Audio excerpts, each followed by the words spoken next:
ಸೋದರಿ ಚೈತ್ರ ಅವರು ಅವರ ಉಪನ್ಯಾಸವನ್ನು ನೀಡ್ತಾ ಇದ್ದಾರೆ. ಅವರಿಗೆ ಸ್ವಾಗತ.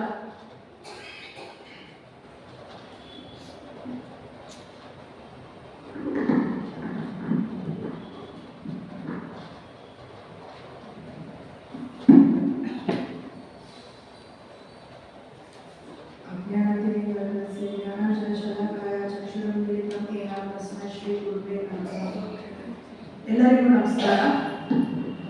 ಇವತ್ತು ನಾನು ತಗೊಂಡಿರೋ ಟಾಪಿಕ್ಕು ಡೆಸ್ಟಿನಿ ಆಫ್ ಸೋಲ್ಸ್. ನಾನು ಜರ್ನಿ ಆಫ್ ಸೋಲ್ಸ್ ಅಂತ ಒಂದು ಬುಕ್ಕು ಸ್ಟಡಿ ಕ್ಲಾಸಲ್ಲಿ ಮಾಡ್ತಿದ್ದೆ. ಇಲ್ಲಿ ಒಂದ್ಸತಿ ಸಮ್ಮರಿ ಜರ್ನಿ ಆಫ್ ಸೋಲ್ಸ್ ಕೊಟ್ಟಿದ್ದೆ. ಈಗ ಅದೇ ಆಥರ್ ಮೈಕಲ್ ನ್ಯೂಟನ್ ಅವ್ರದ್ದು ತುಂಬ ಜನ ಕೇಳ್ತಾರೆ, ಇನ್ನೂ ಸ್ವಲ್ಪ ಡೀಟೇಲ್ಸ್ ಬೇಕು ಬೇಕು ಬೇಕು ಅಂತ ಹೇಳಿದ್ದಕ್ಕೆ ಅವರು ಹೊಸ ಬುಕ್ ತರ್ತಾರೆ. That is destiny of souls. ನಾನಿವತ್ತು ಡೆಸ್ಟಿನಿ ಆಫ್ ಸೋಲ್ಸ್ದು ಒಂದು ಆಲ್ಮೋಸ್ಟ್ 10-14 ಚಾಪ್ಟರ್ಸ್ ಇದೆ. ಅದರಲ್ಲಿ ಫಸ್ಟ್ 5 ಚಾಪ್ಟರ್ಸು ಆದಷ್ಟು ಇರೋ ಸಮಯದಲ್ಲಿ ನಾನು ಹೇಳ್ಬಲ್ಲೆ, ಬಟ್ ಅದು ತುಂಬ ಟೈಮ್ ತಗೊಳುತ್ತೆ. ಸೊ ಇದರಲ್ಲಿ ಕೆಲವು ಚಾಪ್ಟರ್ಸಲ್ಲಿ ಜರ್ನಿ ಆಫ್ ಸೋಲ್ಸ್ ಯಾರು ಅದ್ರ ಬಗ್ಗೆ ಗೊತ್ತಿಲ್ಲ, ಆ ಬುಕ್ ಬಗ್ಗೆ ಒಂದು ಇಂಟ್ರೊಡಕ್ಷನ್ ಹೇಳ್ಬೇಕಂದ್ರೆ ಹೇಳ್ತೀನಿ.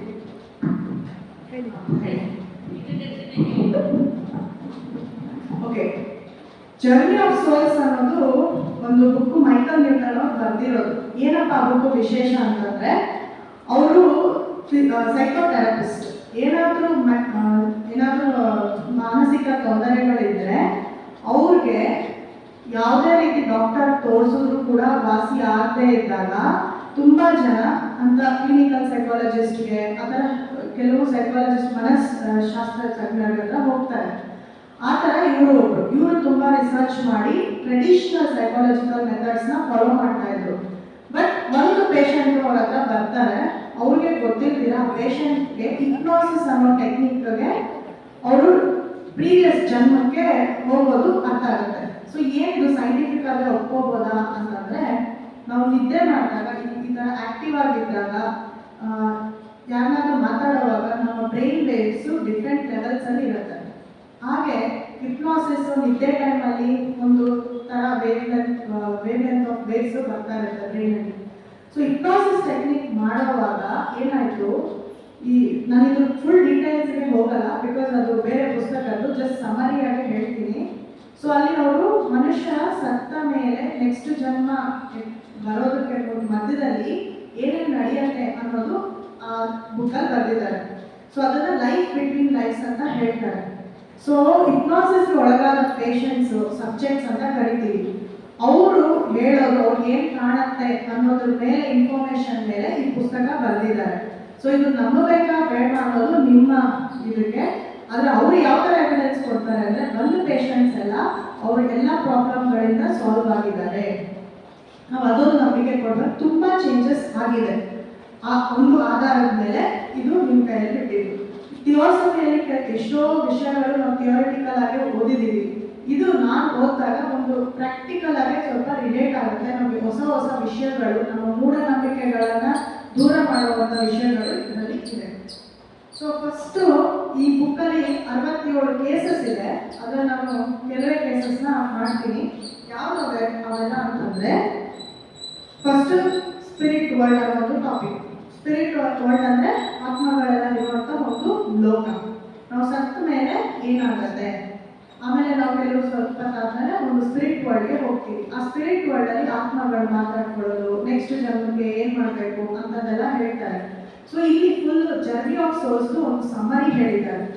ಸೊ ಏನಿದು ಆ ಸಮ್ಮರಿಯಲ್ಲಿ ಅಂತಂದರೆ, ಮನುಷ್ಯ ಸತ್ತ ತಕ್ಷಣ ಮೇಲೆ ಹೋಗ್ತಾರೆ, ಅಲ್ಲಿ ಒಂದು ಸ್ವಲ್ಪ ಹೊತ್ತು ಇರ್ತಾರೆ.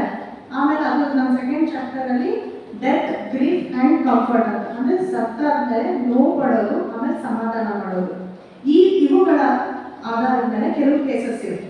ಅದ್ರ ಬಗ್ಗೆ ಹೇಳ್ತೀವಿ. ಸೊ ಸತ್ತಾದ ತಕ್ಷಣ ಏನಾಗುತ್ತೆ, ಅವ್ರಿಗೆ ಯಾವ ಥರ ಮನಸ್ಸಲ್ಲಿರುತ್ತೆ, ಅವ್ರ ಫ್ಯಾಮಿಲಿ ಎಲ್ಲ ಇರುತ್ತೆ, ಅವ್ರಿಗೆ ಯಾವ ರೀತಿ ಅವ್ರು ಕಮ್ಯುನಿಕೇಟ್ ಮಾಡ್ತಾರೆ ಅನ್ನೋದು ನಾನು ಇವತ್ತು ಈ ಸೆಕೆಂಡ್ ಚಾಪ್ಟರ್ ಹೇಳ್ತೀನಿ.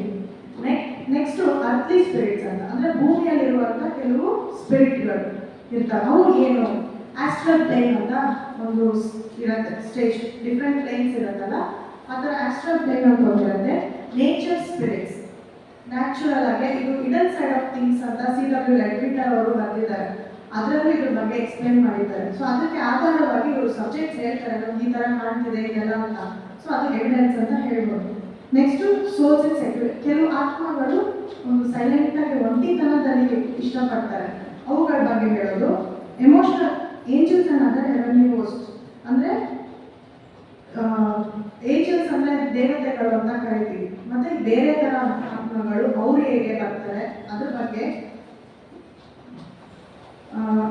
ಕೆಲವರು ಮತ್ತೆ ಇನ್ನೊಂದು ಅವತಾರ ತಗೊಳ್ಳಲ್ಲ, ಅಂದರೆ ಇನ್ನೊಂದು ಜನ್ಮ ಎತ್ಕೊಳ್ಳಲ್ಲ, ಅವ್ರು ಯಾವ ಥರ ಇರ್ತಾರೆ ಅದ್ರ ಬಗ್ಗೆ ಇಷ್ಟು ನಾನು ಇವತ್ತು ಕವರ್ ಮಾಡ್ತೀನಿ. Okay, so first denial and first spirit world ಅಂದರೆ ಹೇಗೆ. ಸ್ಪಿರಿಟ್ ವರ್ಲ್ಡಲ್ಲಿ ಯೂಶಲಿ ಎಲ್ಲ ಆತ್ಮ ಬಂಧುಗಳ ಥರ ಇರ್ತಾರೆ. ನಾನು ಪ್ಲಸ್ ನನ್ನ ಜೊತೆ ಯಾರಾದರೂ ಕೆಲವರು ಇಲ್ಲೇ ಈ ಭೂಮಿ ಮೇಲೆನೇ ಹುಟ್ಟಿರ್ತಾರೆ. ಅವ್ರು ನಮ್ಮ ಬೆಳವಣಿಗೆಗೆ ಕಾರಣ ಆಗ್ತಾರೆ.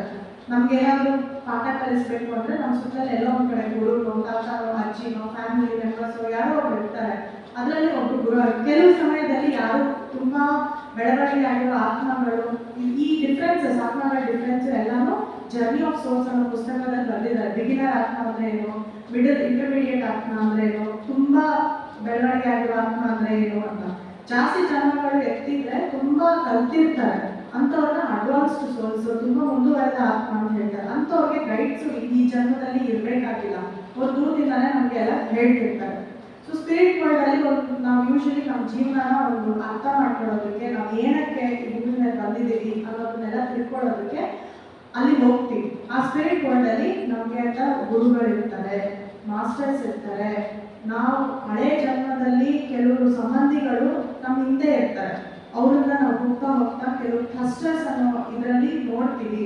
ಅವರೆಲ್ಲ ಬಿಳಿ ಬಣ್ಣದಲ್ಲಿ, ಅವ್ರಿಗಿಂತ ಸ್ವಲ್ಪ ಅಡ್ವಾನ್ಸ್ಡ್ ಆಗಿದ್ರೆ ಅರ್ಶಿಣ, ಆಮೇಲೆ ಇನ್ನು ಡಾರ್ಕ್ ಬ್ಲೂ, ಆಮೇಲೆ ಪರ್ಪಲ್, ಆ ಕಲರ್ಸ್ ಅಲ್ಲಿ ಕಾಣ್ತಾರೆ. ಒಂದು ಕ್ರಿಸ್ಮಸ್ ಟ್ರೀ ತರ ಇರ್ತಾರೆ. ಇದೆಲ್ಲ ಅದರಲ್ಲಿ ಬರ್ದಿದೆ. ಈ ಥರ ಸ್ಪಿರಿಟ್ ವರ್ಲ್ಡಲ್ಲಿ ನಾವು ಒಂದು ಬುಕ್ಕು ಕೂಡ ಓದ್ತೀವಿ. ಆ ಬುಕ್ಕು ಯಾವುದಂದ್ರೆ ನಮ್ಮ ಜೀವನ, ಫಸ್ಟ್ ಜನ್ಮದಿಂದ ಇಲ್ಲಿವರೆಗೂ ನಾವು ಏನೇನು ಮಾಡಿದ್ವಿ ಎಲ್ಲ ಅದರಲ್ಲಿ ಬರ್ದಿರುತ್ತೆ. ಅದನ್ನ ನಾವು ನೋಡ್ತೀವಿ, ಒಂದು ಮೂವಿ ಥರ ಎಲ್ಲ ನೋಡ್ತಾ ಇರ್ತೀವಿ. ನಮ್ಮ ಜೊತೆಲಿ ಇರ್ತಾರಲ್ಲ ಆತ್ಮ ಬಂಧುಗಳು, ಅವರೆಲ್ಲ ಹರೇ ಈ ಜನ್ಮದಲ್ಲಿ ನೀನು ಈ ಥರ ಮಾಡಿಬಿಟ್ಟೆ, ನೆಕ್ಸ್ಟ್ ಜನ್ಮದಲ್ಲಿ ಅದು ಸರಿಯಾಗಿ ಮಾಡು, ನೋಡು ಅದು ಯಾವುದೋ ಜನ್ಮದಲ್ಲಿ ನೀನು ಯಾರ ಏನೋ ಆಗಿತ್ತು, ಈಗ ಅದಕ್ಕೆ ಪೆನಾಲ್ಟಿ ಮಾಡ್ತೀವಿ, ಯಾಕೆ ಆ ಥರ ಮಾಡಿದೆ, ನಿಮ್ಗೇನೋ ಒಂದು ಅಹಂಕಾರ ಇತ್ತು, ಇಲ್ಲ ನಿಮ್ಗೇನೋ ಒಂಥರ ಡಿಪ್ರೆಷನ್ ಕೂಡ ತಪ್ಪೆ, ಡಿಪ್ರೆಷನ್ನು ಪಡಬಾರ್ದು ಒಂದು ರೀತಿ. ಸೊ ಇವೆಲ್ಲ ಎಮೋಷನ್ಸ್ನ ಯಾವ ಥರ ನೀವು ಡೀಲ್ ಮಾಡಿ, ನಿಮ್ಗೇನಾದರೂ ಸಹಾಯ ಬೇಕು ನೆಕ್ಸ್ಟ್ ಬರೋ ಜನ್ಮದಲ್ಲಿ ನಿಮಗೆ ಹೇಗೆ ಜೊತೆಲಿರೋದು, ಇದನ್ನೆಲ್ಲ ಅದರಲ್ಲಿ ಡಿಸ್ಕಸ್ ಮಾಡ್ತಾರೆ ಸ್ಪಿರಿಟ್ ವರ್ಲ್ಡಲ್ಲಿ. ಸೊ ನೆಕ್ಸ್ಟ್ ಅದು ನಾನು ಆಗೋದು ಡೆತ್, ಗ್ರೀಫ್ ಆ್ಯಂಡ್ ಕಂಫರ್ಟ್. ಸತ್ ಆದ್ಮೇಲೆ ಆಗುವಂಥ ನೋವುಗಳು ಯಾರಿಗೆ, ಫ್ಯಾಮಿಲಿ ಮೆಂಬರ್ಸ್ಗೆ. ಆಮೇಲೆ ಅವ್ರಿಗೆ ಯಾವ ರೀತಿ ಅವ್ರನ್ನ ಸಮಾಧಾನ ಮಾಡ್ತಾರೆ. ಇಲ್ಲಿ ಕೆಲವು ಕೇಸಸ್ ಇವೆ.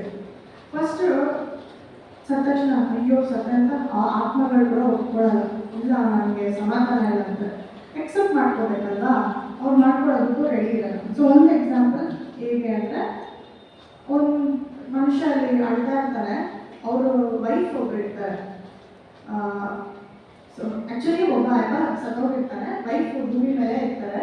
ಹೋಗಿದ ತಕ್ಷಣ ಅವ್ರ ಹೆಂಡತಿಗೆ ಹೇಳಬೇಕು ಅಂತ ಪ್ರಯತ್ನ ಮಾಡ್ತಾರೆ. ಅವ್ರ ಹೆಂಡತಿ ಅಳ್ತಾನೆ ಇರ್ತಾಳೆ, ನಾನ್ ಸ್ಟಾಪಾಗಿ ಅಳ್ತಿರ್ತಾಳೆ. ಹೇಗೆ ಹೇಳೋದು ಅವ್ರಿಗೆ ಅಂತಂದರೆ ಅವಾಗ ಹೇಳ್ತಾರೆ, ನೋಡು ನಾನು ಈ ಥರ ಸತ್ತಾಗ ನನ್ನ ಹೆಂಡತಿ ತುಂಬ ಅಳ್ತಿದ್ದಾಳೆ, ನಾನು ಅಳ್ತಾ ಇದ್ದರೆ ನಾನು ಹೇಗೆ ಮಾತಾಡಲಿ. ಅವರು ಅಳೋವಾಗ ಅದು ಎನರ್ಜಿ ಬೇಸು ಡಿಫ್ರೆಂಟ್ ಆಗಿರುತ್ತೆ, ನಮಗೆ ಸಿಂಕ್ ಆಗಲ್ಲ. ಸೊ ಯೂಶಲಿ ಸೇಮ್ ಫ್ರೀಕ್ವೆನ್ಸಿ ಇದ್ದರೆ, ನಾವು ಸಮಾಧಾನವಾಗಿದ್ದರೆ ನಾವು ಏನಾದರೂ ಹೇಳ್ಬೋದು. ಅದೊಂಥರ ನೀರು ಥರ, ನಮ್ಮ ಮುಖ ನೋಡ್ಬೇಕಂದ್ರೆ ನೀರು ಸ್ಟ್ಯಾಗ್ನೆಂಟ್ ಆಗಿದೆ. ಸೊ ಆ ಥರ ಇರುತ್ತೆ. ಸೊ ಏನೋ ಅಳ್ತಾನೆ ಇರ್ತಾರೆ. ಆವಾಗ ಏನು ಮಾಡೋದು ಅಂತ ನೋಡ್ತಾರೆ. ಇನ್ನೂ ಸ್ವಲ್ಪ ಆದಮೇಲೆ ಹಿಂಗೆ ಅಬ್ಸರ್ವ್ ಮಾಡ್ತಾ ಇರ್ತಾರೆ. ಅವರು ಕೆಲವು ಥರ ಎನರ್ಜಿಗಳನ್ನ ಕಳಿಸ್ತಾರೆ. ಇವ್ರಿಗೆ ಆ ಶಕ್ತಿ ಇರುತ್ತೆ ಆ ಲೋಕದಲ್ಲಿ. ಆದರೆ ಅಡ್ವಾನ್ಸ್ಡ್ ಸೋಲ್ಸ್ ಎಲ್ರಿಗೂ ಆಗಲ್ಲ, ಕೆಲವು ಬೆಳವಣಿಗೆ ಆಗಿರೋ ಸೋಲ್ಸ್ಗೆ ಶಕ್ತಿ ಇರುತ್ತೆ. ಕಿವಿ ಹಿಂದೆ ಆ್ಯನಿಮಲ್ಗೆ ಒಂದು ಜಾಗ ಇರುತ್ತೆ, ಅಲ್ಲಿ ಮಾತ್ರ ಇನ್ನೂ ಆ ಎನರ್ಜಿ ಫಿಲ್ ಆಗಿಲ್ಲ. ಸೊ ಅದನ್ನು ಒಂದು ಕೋಟ್ ಥರ ಇಟ್ಕೊಂಡು ಆ ಎನರ್ಜಿ ಫಿಲ್ ಮಾಡ್ತಾರೆ. ಯಾಕೆಂದರೆ ಯೂಶಲಿ ಅವರು ಗಂಡ ಹೇಳ್ತಿರೋ ಇಲ್ಲಿ ಅದು ಯಾವಾಗಲೂ ಅರ್ಥ ಮುಟ್ಕೊಳ್ಳೋರುತ್ತೆ, ಅದಕ್ಕೆ ಅದು ಓಪನ್ ಆಗೇ ಇರುತ್ತೆ. ಸೊ ಅಲ್ಲಿ ಅರ್ಥ ಕನೆಕ್ಟ್ ಮಾಡ್ತಾರೆ. ಇಲ್ಲಿ ಜಾಸ್ತಿ ಎಕ್ಸಾಂಪಲ್ಸ್ ಅಲ್ಲಿ ಯೂಶಲಿ ಹಸ್ಬೆಂಡ್ಸು ಸ್ವಲ್ಪ ಚೆನ್ನಾಗಿ ಕಂಫರ್ಟ್ ಮಾಡ್ತಾರೆ ಅಂದ್ರೆ ಇದು ಯಾಕೆ ಅಂತ ಇದು ರೂಲ್ ಪ್ರಕಾರ ಗಂಡಸರು ಚೆನ್ನಾಗಿ ಅರ್ಥ ಮಾಡ್ಕೊತಾರೆ ಅಂತಲ್ಲ ಅಂತ ಅದರಲ್ಲೂ ಬರ್ತಿದೆ. ಬಟ್ ಅವ್ರು ಕೊಟ್ಟಿರೋ ಎಕ್ಸಾಂಪಲ್ಸು ಎಲ್ಲರೂ ಮ್ಯಾಕ್ಸಿಮಮ್ ಗಂಡ ಹತ್ರ ಬೇಗ ಹೋಗ್ತಾರೆ, ಹೆಂಡ್ತಿ ಬರ್ತಾರೆ, ಅದಕ್ಕೆ ಜಾಸ್ತಿ ಎಕ್ಸಾಂಪಲ್ಸ್ ಅದು ಬಂದಿದೆ. ಸೊ ಇನ್ನೊಂದು ಇಲ್ಲಿ ಒಂದು ಸಪೋರ್ಟಿಂಗ್ ಏನು ಹೇಳ್ತಾರೆ ಅಂದರೆ ಚಕ್ರಾಸ್ ಬಗ್ಗೆ ಹೇಳ್ತಾರೆ. ನಾವು ಚಕ್ರ ಹೀಲಿಂಗ್ ಮಾಡ್ತೀವಿ ಎಲ್ಲ ಪಾರ್ಟ್ಸ್ ಆಫ್ ದ ಬಾಡಿಯಲ್ಲೂ, ತಲೆಯಲ್ಲಿ, ಕತ್ತು, ಇನ್ನು ಈ ಥರ ಎಲ್ಲ ಪೊಸಿಷನ್ಸ್. ಆ ಚಕ್ರ ಹೀಲಿಂಗ್ ಕೂಡ ಆ ರೀತಿನೇ ನಾವು ಏನೋ ಥಾಟ್ಸ್ ಕಳಿಸ್ತಾರೆ, ಅವರು ಒಂದು ಪಾಸಿಟಿವ್ ಎನರ್ಜಿ ಕಳಿಸ್ತಾರೆ, ಸ್ಪೈನಲ್ ಆಗಲಿ ಈ ಕುಂಡಲಿ ಚಕ್ರ ಇದೆಲ್ಲ ನಾವು ನೋಡೋದಿಲ್ಲ, ಬಟ್ ಅದೇನೋ ಒಂದು ಚೇಂಜಸ್ ಆಗ್ತಾ ಇರುತ್ತೆ. ಈ ಥರ ಒಂದು ರೀತಿಯಲ್ಲಿ ಎಕ್ಸ್ಪ್ಲೇನ್ ಮಾಡ್ತಾರೆ. ಇನ್ನೊಂದು ಎಕ್ಸಾಂಪಲಲ್ಲಿ ಅವರು ಹೆಂಡತಿ ಹೋಗಿರ್ತಾಳೆ, ಗಂಡ ಇರ್ತಾನೆ, ಅವ್ರು ಯಾವ ರೀತಿ ಅಂದರೆ ಅಲ್ಲೂ ಕೂಡ ಅಷ್ಟೇ ಆ ಅಮ್ಮ ತುಂಬ ಟ್ರೈ ಮಾಡ್ತಾರೆ, ಯೂಶಲಿ ಅಳ್ಕೊಂಡು ಈ ಥರ ಬ್ಲಾಕ್ ಮಾಡಿಬಿಡ್ತಾರೆ ಎನರ್ಜಿ ಕಳಿಸೋದಕ್ಕೆ. ಆ ಯಾವ ಥರ ಫೀಲ್ ಆಗುತ್ತೆ ಎನರ್ಜಿ ಕಳಿಸಿದ್ರೆ ನಮ್ಗೆ ಏನು ಗೊತ್ತಾಗುತ್ತೆ, ಅವ್ರು ನಮ್ಮನ್ನು ಕಮ್ಯುನಿಕೇಟ್ ಮಾಡ್ತಿದ್ದಾರೆ. ಸತ್ತ ಆದ ತಕ್ಷಣ ಯೂಶಲಿ 3 ದಿವಸಕ್ಕೆ, ಕೆಲವ್ರಿಗಾದ್ರೆ ತಿಂಗಳಾಗಲೇ ಅದು ಕಮ್ಯುನಿಕೇಟ್ ಮಾಡೋಕ್ಕಾಗಲ್ಲ. ಯಾಕಂದ್ರೆ ಅವ್ರು ಅಷ್ಟು ಸ್ಟಬನ್ ಇರುತ್ತೆ, ಗಂಡಂದರಾಗಲಿ ಅಥವಾ ಹೆಂಡತಿರಾಗಲಿ ಒಪ್ಕೊಳ್ಳೋದಿಲ್ಲ, ಇಲ್ಲ ಸ್ವಲ್ಪ ಸ್ಟ್ರಿಕ್ಟ್ ಆಗಿರ್ತಾರೆ, ಅಳೋದಿಲ್ಲ, ಕೆಲವರು ಅಳೋದಿಲ್ಲ, ಈ ಥರ ಎಲ್ಲ ಇರುತ್ತೆ. ಅಂತ ಟೈಮಲ್ಲಿ ಏನು ಮಾಡ್ತಾರೆ ಅವರು, ಯಾರು ಗೊತ್ತಿಲ್ಲ ಅಂದಾಗ ಅವ್ರ ಮನೆಯಲ್ಲಿರೋ ಕೆಲವು ವಸ್ತುಗಳು ಅಥವಾ ಪ್ರಾಣಿಗಳಿಗೆ ಕಮ್ಯುನಿಕೇಟ್ ಮಾಡ್ತಾರೆ. Personification with objects. ಒಂದು ಎಕ್ಸಾಂಪಲ್ ಏನಿದೆ ಅಂದ್ರೆ ಅವ್ರ ಹೆಂಡತಿ ಅಳ್ತಾನೆ ಇರ್ತಾಳೆ, ಈ ಅಪ್ಪ ಎಷ್ಟು ಟ್ರೈ ಮಾಡಿದ್ರು ಕನೆಕ್ಟ್ ಆಗಲ್ಲ. ಏನಪ್ಪ ಮಾಡೋದು, ಜನ ಜಾಸ್ತಿ ಇರ್ತಾರೆ ಮನೆಯಲ್ಲಿ, ಹೇಳೋದಕ್ಕೂ ಆಗಲ್ಲ, ಒಂಥರ ಡಿಸ್ಟರ್ಬೆನ್ಸ್, ಎಲ್ಲರ ಎನರ್ಜಿನೂ ಡಿಸ್ಟರ್ಬ್ ಆಗಿರುತ್ತೆ.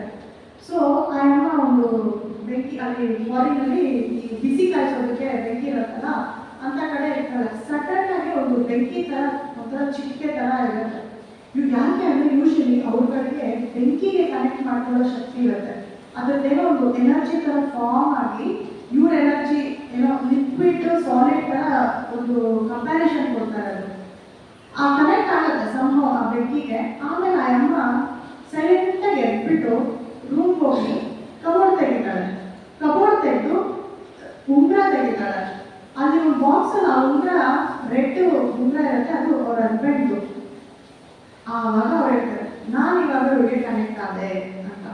ಅಂದರೆ ಬೆಂಕಿ ಮೂಲಕ ಏನೋ ಅನಿಸಿ ಅಮ್ಮನಿಗೆ ಒಂಥರ ಇಂಟ್ಯೂಷನ್. ಅದಕ್ಕೆ ನಮಗೆ ಕಾರಣ ಇಲ್ಲದೆ ಕೆಲವು ಘಟನೆಗಳು ನಡೆಯುತ್ತೆ, ಅದಕ್ಕೆ ಔಟ್ಸೈಡ್ ಎನರ್ಜಿ ಯೂಸ್ ಆಗುತ್ತೆ. ಸೊ ಆ ಎನರ್ಜಿ ಫೀಲ್ ಆಗಿ ಹೋಗಿ ಆ ಉಂಗುರ ತಗೊಂಡು ಹಾಕೊಂಡು ಹೇಳ್ತಾರೆ, ನನಗೆ ಗೊತ್ತಾಯ್ತು ಇದೆಯಾ ಅಂತ ಅಮ್ಮ ಅಂತಾಳೆ. ಶಿ ಫೀಲ್ಸ್ ದಟ್, ಆ ಥರ ಅನ್ಸುತ್ತೆ. ಇನ್ನೂ ಕೆಲವು ಸಮಯದಲ್ಲಿ ಅವ್ರಿಗೆ ಏನು ಆಗಲ್ಲ ಅಂದರೆ ಕನಸುಗಳಲ್ಲಿ ಬರ್ತಾರೆ. ಕನಸು ಪ್ಲಸ್ ಈ ಕನಸಲ್ಲಿ ಎಷ್ಟೊಂದು ಥರ ಇದೆ. ನಾವು ಕೆಲವು ಕನಸಲ್ಲಿ ನಾವು ನಾಳೆ ಏನಾದರೂ ದುರ್ಘಟನೆಗಳು ನಡೆಯುತ್ತೆ ಅಂದರೆ ನಮಗೆ ಕನಸಲ್ಲಿ ಬರುತ್ತೆ. ಅದು ಎಕ್ಸಾಕ್ಟಾಗಿ ತೋರಿಸ್ತಾರೆ ಕೆಲವರಿಗೆ ಮೆಟಾಫರ್ ಡಿಫ್ರೆಂಟ್ ಆಗಿ ತೋರಿಸ್ತಾರೆ. ಏನೋ ಒಂದು ಮಳೆ ಬರುತ್ತೆ, ಒಬ್ರೊಬ್ರಿಗೂ ಒಂದೊಂದು ಥರ ಇರುತ್ತೆ, ಇದೇ ಥರ ಇರಬೇಕಂತಿಲ್ಲ. ನನಗೆ ಫಾರ್ ಎಕ್ಸಾಂಪಲ್ ಮಳೆಯಲ್ಲಿ ನಾನು ನೆನೆದ್ರೆ ಅಳ್ತೀನಿ ಸ್ವಲ್ಪ ಬಿಸಿಲಲ್ಲಿ, ಇಲ್ಲ ಏನಾದರೂ ಹಾರ್ತಾ ಇದ್ದೀನಿ ಅಂತ ಅನ್ಸಿದ್ರೆ ಆ ಹಾರ್ತಾ ಇದ್ದರೆ ಅವ್ರಿಗೆ ಏನೋ ನೆಕ್ಸ್ಟ್ ಯಾವುದೋ ಟ್ರಾವೆಲ್ ಮಾಡ್ತಾ ಇದ್ದೀನಿ ಅಂತ. ಅದು ಎಲ್ಲರಿಗೂ ಆ ಥರ ಇರಬೇಕು ಅಂತ ಇಲ್ಲ. ಇನ್ನು ಕೆಲವ್ರಿಗೆ ಹೂಗಳು ಕಾಣಿದ್ರೆ ಒಳ್ಳೆಯದು, ಇನ್ನು ಕೆಲವ್ರಿಗೆ ಹೂ ಕಾಣಿದ್ರೆ ಕೆಟ್ಟದ್ದು. ಇವೆಲ್ಲ ಕೆಲವು ಸಿಗ್ನಲ್ಸ್ ಇರುತ್ತೆ. ಸೊ ಸತ್ತವರು ಕಮ್ಯುನಿಕೇಟ್ ಮಾಡೋದಕ್ಕೆ ಇದೆ. ಬಟ್ ಕಮ್ಯುನಿಕೇಟ್ ಮಾಡೋವಾಗ ಸ್ವಲ್ಪ ಕಷ್ಟ ಇದೆ ಅಂತ. ಏನು ಮಾಡ್ತಾರೆ, ಇವರು ನಿದ್ದೆ ಸೆಲೆಕ್ಟ್ ಮಾಡಲ್ಲ. ಆಲ್ರೆಡಿ ಸತ್ತಿದ್ದಾರೆ ಅಂತ ಅಂತ ಅಳ್ತಿರ್ತಾರೆ, ನಿದ್ದೆನೇ ಮಾಡೋದಿಲ್ಲ. ನಿದ್ದೆ ಕನ್ಸಲ್ಲಿ ಬರುತ್ತೆ, ಎಷ್ಟೊಂದು ಯೋಚನೆ ಇರ್ತಾರೆ, ಆ ಥರ ಕಮ್ಯುನಿಕೇಟ್ ಮಾಡೋಕ್ಕೆ ಪ್ರಯತ್ನ ಮಾಡ್ತಾರೆ. ಈ ಥರ 2 ಕೇಸಸ್ ಈ ಥರ ಇದೆ. ಒಂದು ಕೇಸ್ ಏನಾಗುತ್ತೆ, ಒಂದು ಹುಡುಗಿ ಸತ್ತೋಗಿರ್ತಾಳೆ, ಅವ್ರ ಅಮ್ಮ ವಿಡೋ ಅಂದರೆ ಗಂಡ ಏನಾಗುತ್ತೆ ಸತ್ತೋಗಿರ್ತಾನೆ, ಅವ್ರ ತಾಯಿ ಒಬ್ಬಳೇ ಇರ್ತಾಳೆ. ಈ ಹುಡುಗಿಗೆ ಒಂದು ಚಾನ್ಸ್ ಸಿಗುತ್ತೆ ಕಮ್ಯುನಿಕೇಟ್ ಮಾಡೋಕ್ಕೆ. ಹೋಗಿ ಕಮ್ಯುನಿಕೇಟ್ ಮಾಡೋಣ ಅಂದಾಗ ಫಸ್ಟು ಕಮ್ಯುನಿಕೇಟ್ ಮಾಡೋದು ಬಾಯ್ ಫ್ರೆಂಡ್ಗೆ. ಅವ್ರಿಗೆ ಯಾಕೆಂದರೆ ಅವರು ಅಲ್ಲಿ ಇರ್ತಾನೆ, ತುಂಬ ಇಷ್ಟಪಟ್ಟಿರ್ತಾರೆ, ಪ್ರೀತಿಯಿಂದ ಇರ್ತಾರೆ, ಅವ್ರು ಕಳ್ಕೊಂಡಿರ್ತಾನೆ. ಅವ್ನಿಗೆ ಯಾವ ರೀತಿ ಕನಸಲ್ಲಿ ಕಾಣ್ತಾರೆ ಅಂದರೆ ಅವ್ರು ಏನೋ ಒಂದು ಕನಸುಗಳು ಫಸ್ಟು ಕಾಣಬೇಕು. ಆ ಕನಸಲ್ಲಿ ಇವ್ರನ್ನೇ ಹೋಗಿ ಒಂದು ಮಧ್ಯದಲ್ಲೆಲ್ಲ ಒಂದು ರೋಲ್ ಹಾಕ್ತಾರೆ, ಅವರು ಕತೆ ಥರ ಬರೀತಾರೆ. ಕೆಲವರು ಫುಲ್ ಡ್ರೀಮ್ ಮಾಡ್ತಾರೆ, ಇನ್ನು ಕೆಲವರು ಕನಸುಗಳ ಮಧ್ಯದಲ್ಲಿ ಬಂದು ಹೋಗ್ತಾರೆ, ಬಂದು ಏನಾದರೂ ಹೇಳೋದು. ಅದು ಅವ್ರ ಶಕ್ತಿ, ಅವ್ರಿಗೆ ಅಷ್ಟು ಶಕ್ತಿ ಇದ್ರೆ ಹೇಳ್ತಾರೆ, ಇಲ್ಲಾಂದರೆ ಅದೂ ಕಷ್ಟ. ಸೊ ತುಂಬ ಮುಂದುವರೆದ ಆತ್ಮಗಳಾದರೆ ಹೇಳೋಕ್ಕೆ ಪ್ರಯತ್ನ ಮಾಡಿ ತೋರಿಸ್ತಾರೆ. ಆಮೇಲೆ ಅವ್ರ ಅಮ್ಮನ ಹತ್ರ ಬರ್ತಾರೆ, ಏನಕ್ಕೆ ಇವರೆಲ್ಲ ಮಾಡ್ತಾರೆ ನೋವಾಗಬಾರ್ದು, ನಾನು ಸತ್ತಿದ್ದೀನಿ ಅಂತ ಅವ್ರಿಗೆ ಸಮಾಧಾನ ಮಾಡೋದಕ್ಕೆ ಅವ್ರು ಬಂದು ಹೋಗ್ತಾರೆ. ಈ ಥರ ಕನಸು ಇದೆಲ್ಲರೂ ಬಂದ್ಬಿಟ್ಟು ಒಂದು ಯಾವುದೋ ಒಂದು ಆಕ್ಸಿಡೆಂಟ್ ಥರ ನಡೀತಂತೆ, ಅಲ್ಲಿ ಹೋಗ್ಬಿಟ್ಟು ಸುಮ್ಮನೆ ಕಾಣಿಸ್ಕೊಳ್ಳೋದು ಇಲ್ಲ ಏನೋ ಹೇಳೋದು ಆ ಥರ ಮಾಡ್ತಾರಂತೆ. ಒಂದು ಇನ್ನೊಂದು ನೆಕ್ಸ್ಟ್ ಏನಂದರೆ ಮಕ್ಕಳ ಮೂಲಕ ಮಾಡಿಸ್ತಾರಂತೆ. ಇಲ್ಲಿ ಒಂದು ಮನೆಯಲ್ಲಿ ಅವರು ಅಪ್ಪ ಸತ್ತೋಗಿರ್ತಾರೆ, ಅಮ್ಮ ಮತ್ತು ಅವ್ರ ಮಗಳು ಇರ್ತಾರೆ. ಮನೆ ತುಂಬ ಜನ ಜಾಸ್ತಿ. ಅಪ್ಪ ಏನೋ ಹೇಳಬೇಕು, ಅಳಬೇಡ್ರಿ, ಸಮಾಧಾನ ಮಾಡ್ಕೊಳ್ರಿ ಅಂತ ಹೇಳಬೇಕು. ತುಂಬ ನೋವಲ್ಲಿದ್ದಾಗ ಯಾವುದೇ ರೀತಿ ಕಂಫರ್ಟ್ ಸಿಕ್ಕಲ್ಲ, ನಮಗೆ ಯಾರು ಹೇಳಿದ್ರು ಗೊತ್ತಾಗಲ್ಲ. ಅದಷ್ಟು ಅದೇ ಒಳಗೆ ಒಂಥರ ಸಮಾಧಾನ ಆಗುತ್ತೆ. ಇಲ್ಲಿವರೆಗೂ ನಾನು ಹೇಳಿದ ಕೇಸಸ್ ಎಲ್ಲ ಯಾವಾಗ ಅವರು ಗೈಡ್ ಬರ್ತಾರೆ, ಅವ್ರು ತಕ್ಷಣ ಪಾಪ ಹೋಗೋಣ, ಇಲ್ಲ ನಾನು ಫಸ್ಟು ನನ್ನ ಫ್ಯಾಮಿಲಿನ ಸಮಾಧಾನ ಮಾಡಬೇಕು ಅಂತ ಕೆಲವರು ಹಠ ಇದ್ದು ಕೂತು ಸಮಾಧಾನ ಮಾಡಿ ಆಮೇಲೆ ಹೋಗ್ತಾರೆ. ಕೆಲವರು ಎಲ್ಲ ನಡೆಯಕ್ಕೆ ಬಿಡು ಅಂತ ಹೋಗ್ತಾರೆ. ಅದು ಇಂಡಿವಿಜುವಲ್ ಚಾಯ್ಸ್. ಸೊ ಎಲ್ಲ ಕಮ್ಯುನಿಕೇಟ್ ಮಾಡಬೇಕಂತಂದ್ರೆ ಅದಕ್ಕೆ ಕೆಲವರು ಹೇಳ್ತಾರೆ, ಎಲ್ಲ ಸತ್ತಾಗ ಮಾಡೋದೊಂದು ಟ್ರೆಡಿಷನ್ ಆಗಿದೆ. ಬಟ್ ಅಲ್ಲ, ಸ್ವಲ್ಪ ಅಬ್ಸರ್ವ್ ಮಾಡಿದ್ರೆ ಅವ್ರು ಏನಾಗಿ ಹೇಳ್ಬೇಕಂದ್ರೆ ಪ್ರಯತ್ನ ಮಾಡ್ತಾರೆ, ನೋವಾಗಬಾರ್ದು. ಯಾಕೆ ಅಂದರೆ ನೀವು ನೋವು ಆಗ್ಬಾರ್ದು ಅಂದರೆ ನಿಮಗೆ ಈ ಸತ್ಯ ಗೊತ್ತಾಗಬೇಕು. ನಾವೆಲ್ಲ ಏನಕ್ಕೆ ಬಂದಿದ್ವಿ, ಸುಮ್ಮನೆ ಫಿಲಾಸಫಿ ಹೇಳೋದಲ್ಲ. ನಾವು ಏನಕ್ಕಂದ್ರೆ ನಾವು ಅರ್ಥ ಮಾಡ್ಕೋಬೇಕು. ಅವರು ನಮ್ಮ ಈಗಾದ ಇನ್ನೊಂದು ಜಗದಲ್ಲೂ ಬರ್ತೀವಿ, ಆ ಥರ ಅರ್ಥ ಮಾಡ್ಕೋಬೇಕು. ಸೊ ಇನ್ನು ಒಂದು ಮಗಳಿರ್ತಾರೆ, ಆ ಮಗಳಿಗೆ ಈ ಚಿನ್ನ ಟಚ್ ಮಾಡಿದಾಗ ಆಗುತ್ತೆ. ಅವಾಗ ಅವಳಿಗೆ ಶಾಕ್ ಆಗುತ್ತೆ.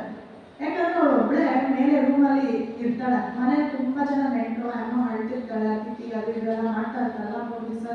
ಆದರೆ ಅಲ್ಲಿ ಆ ದೇಶದಲ್ಲಿ ಏನೋ ಒಂದು ಪೂಜೆಗಳು, ಜನ ಬರೋದು, ಗೆಸ್ಟು ಮಾತಾಡೋದು ಎಲ್ಲ ನಡೀತಾ ಇರ್ತಾರೆ.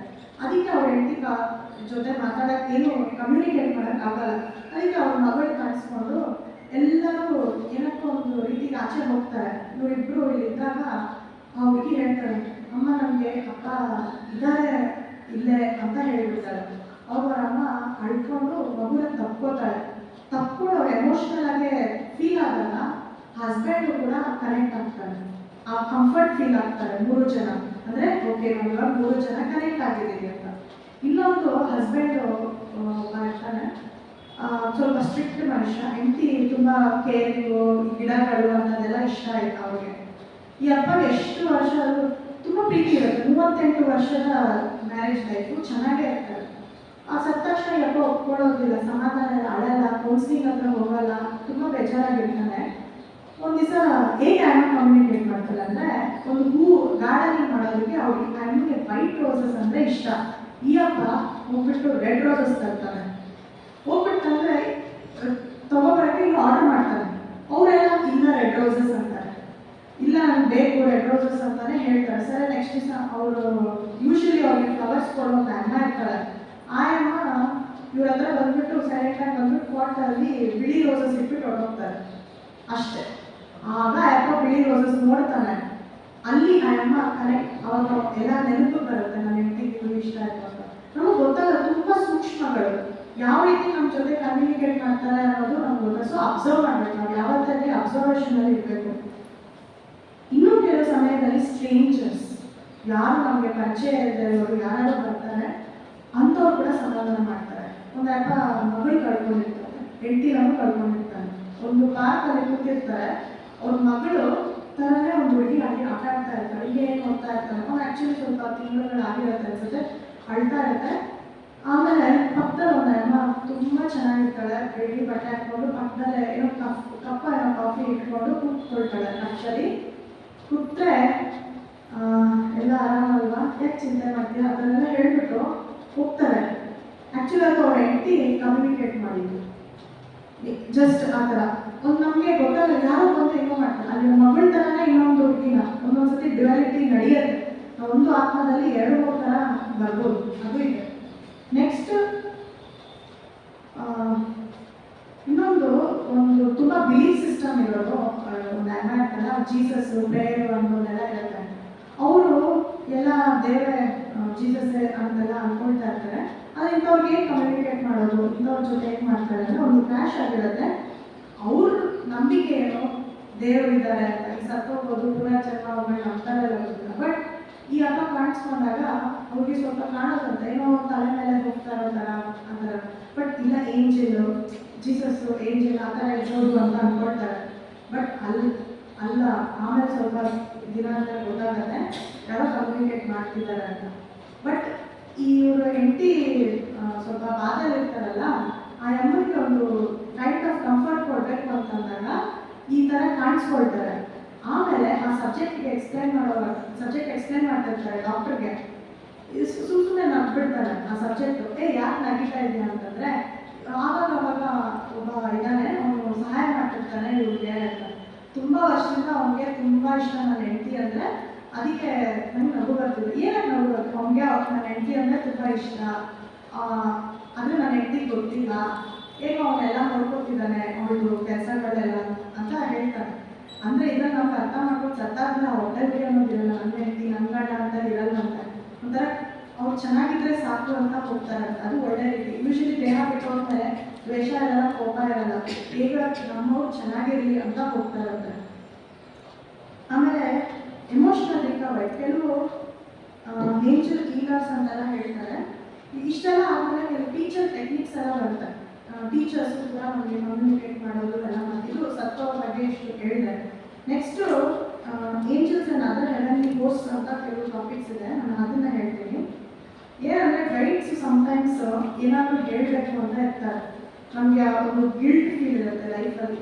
ಅಂಥ ಟೈಮಲ್ಲಿ ಗಿಲ್ಟ್ ಫೀಲ್ ಆದಾಗ ಏನಾದರೂ ಇಲ್ಲ ಆ ಥರ ಫೀಲ್ ಆಗಬೇಡ, ಇದು ಸರಿ ತಪ್ಪು ಅಂತ ಹೇಳೋದಕ್ಕೆ ಅವ್ರು ಆವಾಗ ಬರ್ತಾರೆ. ಅದಕ್ಕೆ ನಾವು ಈ ಕ್ಷಣದಲ್ಲಿ ಇಲ್ಲೇ ಇದ್ದಾಗ, ಸೈಲೆಂಟ್ ಆಗಿದ್ದಾಗ ನಮ್ಮಷ್ಟಕ್ಕೆ ನಮಗೆ ಅದು ತಲೆಯಲ್ಲಿ ಹಾಗೆ ಟೆಲಿಪತಿ ಕಾವ್ಯ ಅಂತ ಅನ್ಕೋಬೋದು. ನಮ್ಮ ಭಾಷೆಯಲ್ಲಿ ಅನ್ಕೊಂಡ್ರೆ ಈಗ ವರ್ಡ್ ಯೂಸ್ ಮಾಡಿಲ್ಲ, ನಮ್ಗೆ ಅದಷ್ಟು ಅದೇ ಬರಬೇಕು, ಅದು ಬರುತ್ತೆ.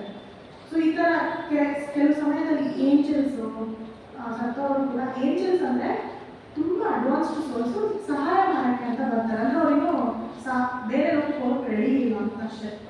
ಸೊ ಅವ್ರು ಬಂದು ಈ ಥರ ಕೆಲವರು 24 ಜನರಿಗೆ ಈ ಎಕ್ಸಾಂಪಲ್ ಇದೆ. ಕೆಲವರು ಹೀಲರ್ಸ್ನ ನೋಡಿರ್ತೀವಿ ನಾವು, ಹೀಲರ್ಸು ಏಂಜಲ್ಸ್ ಅಂತ. ಅವರೆಲ್ಲ ಬೇರೆಯವ್ರಿಗೆ ಒಂದು ಏನಾದರೂ ಪ್ರಾಬ್ಲಮ್ಸ್ ಇದ್ದರೆ ಸಹಾಯ ಮಾಡೋಕ್ಕೆ. ಫಾರ್ ಎಕ್ಸಾಂಪಲ್ ಇಂಡಿಯಾದಲ್ಲಿ ಒಂದು ಎಕ್ಸಾಂಪಲ್ ಕೊಟ್ಟರು.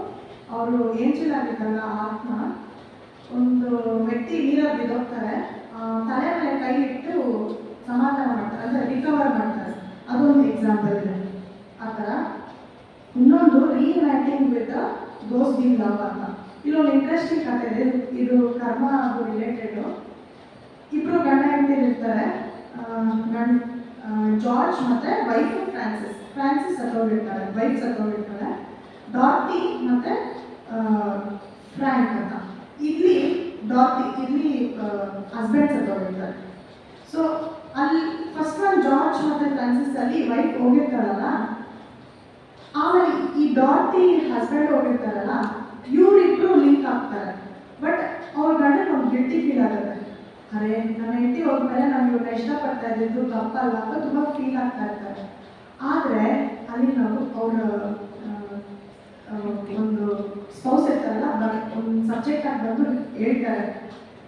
ಅವ್ರನ್ನೆಲ್ಲ ನೋಡ್ತಾರೆ, ಅವ್ರು ಯಾರು ಹೇಗೆ ಅಂತ. ನೋಡಿದ್ರೆ 4 ಜನ ಒಂದೇ ಆತ್ಮಬಂಧುಗಳಾಗಿರ್ತಾರೆ. ಅವರು 4 ಜನ ಒಬ್ರಿಗೊಬ್ರು ಸಹಾಯ ಮಾಡೋದಕ್ಕೆ ಅಂತಾನೆ ಈ ಜನ್ಮದಲ್ಲಿ ಎತ್ತಿದ್ದಾರೆ. ಆದರೆ ಫಸ್ಟ್ ಟೈಮಲ್ಲಿ ಏನೋ ಹೆಂಡತಿ ಆದವ್ರಿಗೆ ಒಂಥರ ಆರ್ಟಿಸ್ಟಿಕ್ ಕ್ವಾಲಿಟೀಸ್ ಇರುತ್ತೆ, ಸ್ಟ್ರಿಕ್ಟ್ ಆಗಿರೋದು, ಈ ಥರ ಅದರಿಂದ ಒಂದು ಪಾಠ ಕಲಿತು. ಇವ್ರ ಕಡೆ ಇನ್ನೊಂದು ಹೆಂಡತಿ ಇದ್ದರೆ ಇವರಿಂದಲೂ ಒಂದು ಪಾಠ ಕಲಿತು. ಹಾಗೆ ಈ ಹಸ್ಬೆಂಡ್ದು ಅಷ್ಟೇ, ವೈಫ್ದು ಅಷ್ಟೇ. ಇವರು ಫಸ್ಟ್ ಹಸ್ಬೆಂಡ್ ಒಂಥರ ಪಾಠ ಕಲಿಸಿದ್ರು, ಇವರು ಒಂಥರ.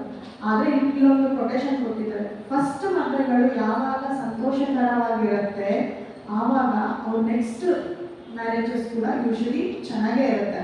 ಕಾರಣ ಏನಂದರೆ ಅವರು ಅಲ್ಲಿ ಕಲಿತು ಮುಗಿಸಿರ್ತಾರೆ, ಋಣ ನಡೆದಿರುತ್ತೆ, ನೆಕ್ಸ್ಟ್ ಕಲಿತಾರೆ. ಬಟ್ ಆ ಫಸ್ಟ್ ಮ್ಯಾರೇಜು ಸ್ವಲ್ಪ ಏನೋ ನೋವಿಲ್ಲ, ಅವ್ರಿಗೆ ಚೆನ್ನಾಗಿ ಆಗಲಿಲ್ಲ ಅಂದರೆ ಆ ಪ್ಯಾಟರ್ನ್ ಇಟ್ಕೊಂಡು ನೆಕ್ಸ್ಟ್ ಮದುವೆ ಮಾಡಿದ್ರೆ ಅದು ಅದಕ್ಕೆ ಕಿರಿಕಿರಿ ಆಗುತ್ತೆ. ಅದಕ್ಕೆ ತುಂಬ ಜನ ಏನಾದರೂ ಲವ್ ಫೇಲಿಯರ್ಸ್ ಆದರೆ ಕೆಲವು ತಿಂಗಳು ಯಾರು ರಿಲೇಷನ್ಶಿಪ್ಪಲ್ಲಿ ಇರಬೇಡಿ ಅಂತ ಹೇಳ್ತಾರೆ.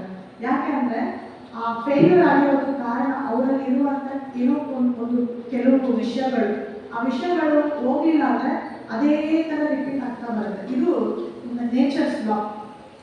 ಸೊ ಇದೊಂದು. ನಾನು ನೆಕ್ಸ್ಟು ಅರ್ಥಿ ಸ್ಪಿರಿಟ್ಸ್ ಬಗ್ಗೆ ಹೇಳ್ತೀನಿ. ಇದರಲ್ಲಿ ಒಂದು ಏನು ಅರ್ಥಿ ಸ್ಪಿರಿಟ್ಸ್ ಅಂದರೆ ಓವರಾಲ್ ಸಮರಿಯಾಗಿ ಹೇಳ್ತೀನಿ ಇರುವಂಥ ಟೈಮಲ್ಲಿ. ಆಸ್ಟ್ರಲ್ ಪ್ಲೇನ್ಸು ಮತ್ತು ನೇಚರ್ ಸ್ಪಿರಿಟ್ಸ್ ಅಂತ ಎಲ್ಲ ಹೇಳ್ತೀವಲ್ಲ, ಈ ಕೆಲವು ನೇಚರ್ ಸ್ಪಿರಿಟ್ಸ್ ಎಲ್ಲ ಭೂಮಿ ಮೇಲೆ ಬರೋದು ನಾವೆಲ್ಲ ತುಂಬ ಹೈ ಡೆನ್ಸಿಟಿ ಇರೋರು, ನಮಗಿಂತ ಲೈಟ್ ಡೆನ್ಸಿಟಿ ಇರೋರು ಇರ್ತಾರೆ, ಅವರೆಲ್ಲ ಅವಾಗ ಈ ಭೂಮಿ ಮೇಲೆ ಬರ್ತಾರೆ ಅಂತ ಇದರಲ್ಲಿ ಡೀಪಾಗಿ ಹೇಳ್ತಾರೆ. ಜರ್ನಿ ಆಫ್ ಸೋಲ್ಸಲ್ಲೂ ಹೇಳ್ತಾರೆ ಅವಾಗ ವಿಸಿಟಿಗೆ ಹೋಗ್ತಾರೆ ಅಂತ. ಬಟ್ ಇಲ್ಲಿನೂ ಆ ಎಕ್ಸಾಂಪಲ್ಸ್ ಕೊಡ್ತಾರೆ. ಆ ಡೆನ್ಸಿಟಿ ಅವರು ಜಸ್ಟ್ ಇಲ್ಲಿ ಬಂದು ಮಾತಾಡ್ಕೊಂಡು ಹೋಗ್ತಾರೆ, ಬಟ್ ಯಾರ ಕರ್ಮಕ್ಕೂ ಇದಾಗೋದಿಲ್ಲ. ಇನ್ನೊಂದು ಒಂದು ಆತ್ಮ ಭೂತಗಳು ಅಂತೆಲ್ಲ ಹೇಳ್ತಾರಲ್ಲ, ಅದ್ರ ಗೋಸ್ಟ್ ಅಂತ ಏನೂ ಇಲ್ಲ. ಇಲ್ಲೊಂದು ಎಕ್ಸಾಂಪಲ್ ಇದೆ. ಒಂದು ಅಮ್ಮ ಸತ್ತೋಗಿರ್ತಾಳೆ, ಗಂಡ ಗಂಡ ಅಂದರೆ ಬಿಟ್ಟೋಗ್ಬಿಡ್ತಾರೆ. ಏನಕ್ಕೆ ನಾನು ಸ್ವತಂತ್ರವಾಗಿರ್ಬೇಕು, ಈ ಮನೆಯೆಲ್ಲ ನಾನು ನೋಡ್ಕೊಂಡಿರೋಕ್ಕಾಗಲ್ಲ ಅಂತ ಅವಳು ಅಳ್ಕೋತಾಳೆ. ಆ ಕಾಲದಲ್ಲಿ ಹೆಂಡತಿ ಗಂಡನ ಮೇಲೆ ತುಂಬ ಡಿಪೆಂಡ್ ಆಗ್ತಾ ಇರ್ತಾಳೆ. ಅಂತ ಟೈಮಲ್ಲಿ ಬಿಟ್ಟೋಗ್ಬಿಡ್ತಾಳೆ, ಕುದುರೆ ಮೇಲೆ ಹಾಕ್ಬಿಟ್ಟು ಹೋಗ್ಬಿಡ್ತಾಳೆ, ಅಳ್ತಾ ಇರ್ತಾಳೆ. ಇವಳು ನನ್ನ ಗಂಡ ಬರ್ತಾನೆ ಅಂತ ಅಳ್ತಾ ಹಾಗೆ ಕೆಲಸದವ್ರು ಕಮ್ಮಿ ಆಗ್ತಾರೆ ಎಲ್ಲ ಹಾಗೆ ಆಗ್ಬಿಟ್ಟು ಹೊಟ್ಟೋಗ್ಬಿಡ್ತಾರೆ. ಆಮೇಲೆ ಅಮ್ಮ ಅಲ್ಲೇ ಇರ್ತಾಳೆ, ಇನ್ನು ಸತ್ತಾದ್ಮೇಲೆನೂ ಕಾಯ್ತಾ ಇರ್ತಾಳೆ. ರಾತ್ರಿ ಹೊತ್ತು ಯಾರಾದ್ರೂ ಅಲ್ಲಿ ಬಂದರೆ ಅಂತ ಅಳ್ತಿರ್ತಾಳೆ. ಯಾಕೆ ಈ ಥರ ಮಾಡ್ತೀನಿ ಅಂದರೆ ಎಲ್ಲರೂ ಜನರಿಗೆ ಭಯಪಡಿಸ್ತೀನಿ ಅಂದರೆ, ಒಂದು ದಿವಸ ನನ್ನ ಗಂಡ ಬರ್ತಾನೆ, ನಾನು ಅದಕ್ಕೆ ಅವನ್ನ ನೋಡಬೇಕು ಅಂತ. ಅವಾಗ ಗೈಡ್ಸ್ ಹೇಳ್ತಾರೆ, ನೀನು ಹೊಟ್ಟೋಗ್ಬಿಟ್ರೆ ಅಲ್ಲಿ ನಿನ್ನ ಗಂಡನ ಮೀಟ್ ಆಗ್ಬೋದಲ್ವಾ ಅಂತ. ಸೊ ಅಲ್ಲಿವರೆಗೂ ಅವ್ರಿಗೆ ರಿಯಲೈಸ್ ಆಗೋವರೆಗೂ ಈ ಲೋಕದಲ್ಲಿ ಹಾಗೆ ಇರ್ತಾರೆ, ಯಾರು ಫೋರ್ಸ್ ಮಾಡಲ್ಲ. ಆಮೇಲೆ ಅವರು ಹೋಗ್ತಾರೆ. ಬಟ್ ನೆಕ್ಸ್ಟ್ ಜನದಲ್ಲಿ ಏನಾಯ್ತು ಗೊತ್ತಾ, ಈ ಹೆಂಡತಿ ದೊಡ್ಡ ಇಂಡಿಪೆಂಡೆಂಟ್ ವುಮೆನ್ ಆಗ್ತಾಳೆ. ಗಂಡ ಪ್ರೀತಿಯಲ್ಲಿದ್ದಾಗ ಇವಳು ಬಿಟ್ಟೋಗ್ತಾಳೆ, ನಾನು ಸ್ವತಂತ್ರವಾಗಿರ್ಬೇಕು ಅಂತ ಹೆಂಡತಿ ಬಿಟ್ಟೋಗ್ತಾಳೆ. ಒಂದು ಗಂಡ ಬೇಡ್ಕೊತಾಳೆ, ಇಲ್ಲ ಇರು ಅಂತ.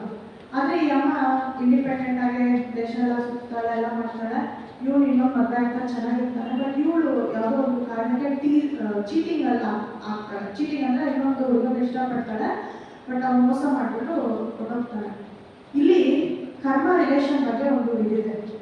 ಅಲ್ಲಿ ಫಸ್ಟ್ ಕೇಸಲ್ಲಿ ಹೆಂಡತಿ ಅಳ್ತಾಳೆ, ಗಂಡನ ಮೇಲೆ ಪ್ರೀತಿ ಇಟ್ಕೊಂಡು ಬಿಟ್ಟೋಗ್ಬೇಡ ಅಂತ. ಅವ್ನು ಹಿಂದಿನ ನನಗೆ ಇರೋಕ್ಕಾಗಲ್ಲ ಅನ್ನೋದೊಂದು ಡಿಪೆಂಡೆನ್ಸಿ ಇತ್ತು.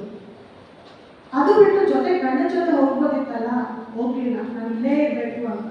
ಅಲ್ಲಿ ಗಂಡನ ಪ್ರಾಬ್ಲಮ್ ಅರ್ಥ ಮಾಡ್ಕೊಳ್ಳಿಲ್ಲ, ಇವಳು ಪ್ರೀತಿ ಅಟ್ಯಾಚ್ಮೆಂಟು ನಿಲ್ಲಿಲ್ಲ. ಅದಕ್ಕೆ ನೆಕ್ಸ್ಟ್ ಜನ್ಮದಲ್ಲಿ ಚೀಟಿಂಗ್ ಒಳಗಾದ್ರು. ಅದು ಟೆಸ್ಟ್ ಅಂತೆ. ನೀವು ಇನ್ನೂ ಅಟ್ಯಾಚ್ಮೆಂಟ್ ಅನ್ನೋದು ಇದೆಯಾ, ನಿಮಗೆ ಪ್ರೀತಿ ಅನ್ನೋದು ಇದೆಯಾ, ಯಾಕೆಲ್ಲರೂ ಡಿಪೆಂಡ್ ಆಗಬಾರ್ದು. ಅದಕ್ಕೆ ಮೋಸ ಆದ್ರೂ ಅವಳು ಬದುಕೊಂಡ್ಳು. ಈ ಗಂಡ ಆದವನೇನಾದ ಇನ್ನೊಂದು ಮದುವೆ ಆದ, ಬಟ್ ಅವ್ರ ಲೆಸನ್ ಏನಿದ್ದಿತ್ತು, ಅವಳು ಬಿಟ್ಟೋದಾಗ ನೋವಾಯ್ತು ತಾನೆ, ನಿಮಗೂ ಗೊತ್ತಾಗಬೇಕು ಹೆಂಡತಿನ ಬಿಟ್ಟೋಗಿದ್ದಕ್ಕೆ ನಿಮ್ಗೆ ಹೇಗೆ. ಸೊ ಈ ಎರಡು ಸಿಚುವೇಶನ್ಸ್ ಬೇರೆ, ಬಟ್ ಪಾಠ ಒಂದೇ.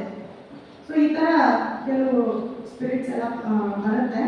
ಇನ್ನು ಲಾಸ್ಟ್ ಒಂದು ಟಾಪಿಕ್ ಹೇಳ್ಬಿಡ್ತೀನಿ, ಸೆಕ್ಲ್ಯೂಷನ್ ಅಂತ ಹೇಳ್ತಾರೆ. ಕೆಲವು ಆತ್ಮಗಳು ಸುಮ್ಮನೆ ಬೇಜಾರಾಗಿ ಒಂದು ಕಡೆ ಇಟ್ಬಿಡ್ಬೇಕಂತ ಡಿಸೈಡ್ ಮಾಡ್ತಾರೆ. ಕತ್ತಲು ಕೋಣೆಗಳು, ಜೈಲಲ್ಲಿ ಕೆಲವು ಸ್ಪೇಸಸ್ಸು, ಈ ಥರ ಎಲ್ಲ ಹೇಳ್ತಾರೆ. ಅವ್ರು ಯಾರು ಮಾತಾಡೋಕ್ಕೆ ಇಷ್ಟ, ಸುಮ್ಮನೆ ಇರಬೇಕಂತ, ಯಾರು ತೊಂದರೆ ಕೊಡಲ್ಲ, ಏನು ಮಾಡಲ್ಲ, ಸುಮ್ಮನೆ ಇರಬೇಕು ಅಂತ, ಸುಮ್ಮನೆ ಸೈಲೆಂಟಾಗಿ ಇರ್ತಾರೆ ಅಷ್ಟೇ. ಕತ್ತಲಲ್ಲಿ ಡಿಪ್ರೆಸ್ ಆಗಿರ್ತಾರೆ.